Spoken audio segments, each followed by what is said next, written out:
hello welcome back to my YouTube channel Suman blog नতুन এটা video লৈ স্বাগতম জনাইছোঁ টাইটেল থাম্বনেল চাইটো কিহৰ ওপৰত ভিডিওটো বনাব ওলাইছোঁ গমে পাইছে যেহেতু ডকুমেণ্টছ লাগিব ইণ্টাৰভিউ যেহেতু আহি আছে ছেপ্টেম্বৰৰ মানে ইণ্টাৰভিউ হ'বই তো আগষ্ট মাহৰ ভিতৰতে ওলাব তো সেইটো কাৰণে তাৰ কাৰণে তো আপোনাৰ ডকুমেণ্টছ লাগিব কি ডকুমেণ্টছ লাগিব কাৰণ যদি ডকুমেণ্টছ এটা কি লাগে নাজানে তো ফটককৈ ধৰি লওক ইণ্টাৰভিউটো ওলাই গ'ল তো আপোনালোকে ফটককৈ বনাব PRC বনাব যাব ক'ত কিয় বনাব যাব এটা ভুল এনেকুৱা হৈ যাব তো এইটো কাৰণে এই ভিডিওটো যাতে নতুন যিসকলে এবাৰ দিব তো সেইসকলে যাতে পূৰা মানে একদম শ্বেয়াৰ কৰি দিয়ে চবকে নতুন কেইটাক আৰু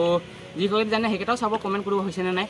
তো মই ডকুমেণ্টছ এটা কি লাগে মই জনাব খুজিছোঁ আপোনালোকক যাতে ভালকৈ চাব স্কিপ নকৰাকৈ আৰু যিমান পাৰে শ্বেয়াৰ কৰিব দেই যাতে এইটো চবেই পায় যাতে কাৰো প্ৰব্লেম নহয় হয়নে নাই তো গাইজ চাই থাকক মই ক'ব ওলাইছোঁ যে মানে ফাৰ্ষ্টত মই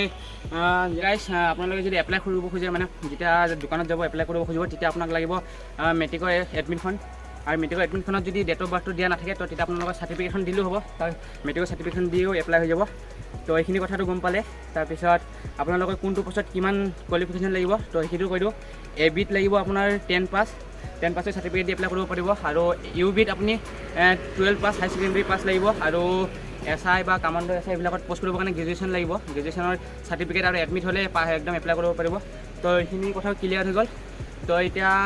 আহিছোঁ এমপ্লয়মেণ্ট চাৰ্টিফিকেট তো এমপ্লয়মেণ্ট চাৰ্টিফিকেটৰ যোনটো নম্বৰটো তো সেইটো লাগিব আৰু সেইটো যদি নহয় তো এমপ্লয়মেণ্ট চাৰ্টিফিকেট যদি এতিয়ালৈকে বনোৱা নাই আপোনালোকে তো বনাই ল'ব আধাৰ কাৰ্ড দি বনাব পাৰে তো 12 দিনৰ ভিতৰত আৰামছে আহি যাব কম্পিউটাৰ দোকানত গৈ পেলাই বনালে হ'ল তো 100 টকামান ল'ব চাগে তো মোৰ বনোৱা আছে তো আপোনালোকেও বনাব আৰু যদি ভিডিঅ' লাগে কেনেকুৱা বনায় তো মই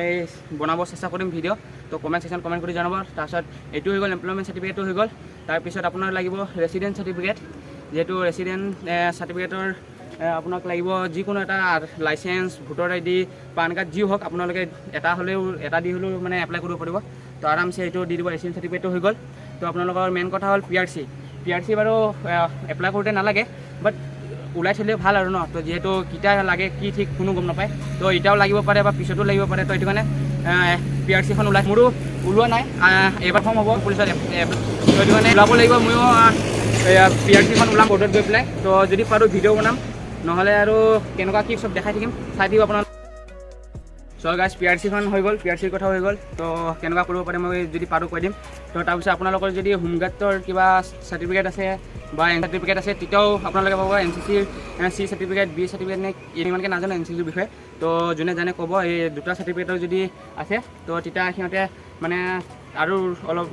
নম্বৰ পাব বা মাৰ্ক পাব আৰু মানে তো এইটোৱে ক'লোঁ তো যদি ভুল হোৱা নাই দেই তো যদি ভুল হোৱা নাই তো